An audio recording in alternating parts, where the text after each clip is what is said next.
ସେମାନେ ସମସ୍ତେ ଈଶ୍ୱରଙ୍କ ମନ୍ଦିରକୁ ଆସିବା ଦରକାର। అందుకే దేవుడు సంఘాన్ని ఏర్పాటు చేశాడు. ତେଣୁ ଈଶ୍ୱର ଏକ ମଣ୍ଡଳୀ ସ୍ଥାପନ କଲେ। పవిత్రమైన ఉద్దేశాలతో దేవుడు సంఘాన్ని స్థాపిస్తే, ପବିତ୍ର ଉଦ୍ଦେଶ୍ୟ ଗୁଡ଼ିକ ନେଇ ପରମେଶ୍ୱର ମଣ୍ଡଳୀ ସ୍ଥାପନ କଲେ। లోకానికి దూరంగా సంఘాన్ని దేవుడు స్థాపిస్తే, ଜଗତରୁ ପୃଥକ କରି ଦୂରରୁ ପରମେଶ୍ୱର ମଣ୍ଡଳୀ ସ୍ଥାପନ କଲେ। కానీ କିନ୍ତୁ లోకాన్ని తీసుకొని వెళ్ళి సంఘంలో పెడుతున్నారు. କିନ୍ତୁ ଆଜି ଅନେକ ଲୋକ ସେଇ ଜଗତକୁ ଆଣି ପୁନର୍ବାର ମଣ୍ଡଳୀ ମଧ୍ୟରେ ସ୍ଥାପନ କରୁଅଛନ୍ତି। లోకానికి క్రీస్తుకు వ్యతిరేకం కదా. କାରଣ ଜଗତ ପରମେଶ୍ୱରଙ୍କର ବିରୁଦ୍ଧ ଅଟେ ନା।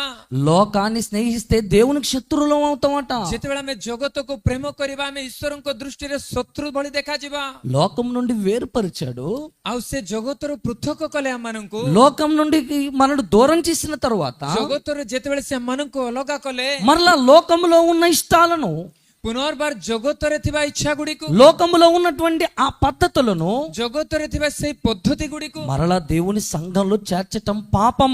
କାରଣ ପୁନର୍ବାର ମଣ୍ଡଳୀରେ ତାହା ସଂଯୁକ୍ତ କରିବା, ମଣ୍ଡଳୀ ମଧ୍ୟକୁ ଆଣିବା ପାପ ଅଟେ। అందుకే ତେଣୁ దేవుడు ପରମେଶ୍ୱର భవిష్యత్తును ఎరిగిన వాడు గనుక ଭବିଷ୍ୟତ ଯେ ଜାଣି ଅଛନ୍ତି, ତେଣୁ తన చిత్త ప్రకారంగా సంఘాలు ఉండాలి అని ତାଙ୍କ ଇଚ୍ଛା ଅନୁସାରେ ମଣ୍ଡଳୀ ରହୁ ବୋଲି ప్రకటన గ్రంథంలో ପ୍ରକାଶିତ ବାକ୍ୟରେ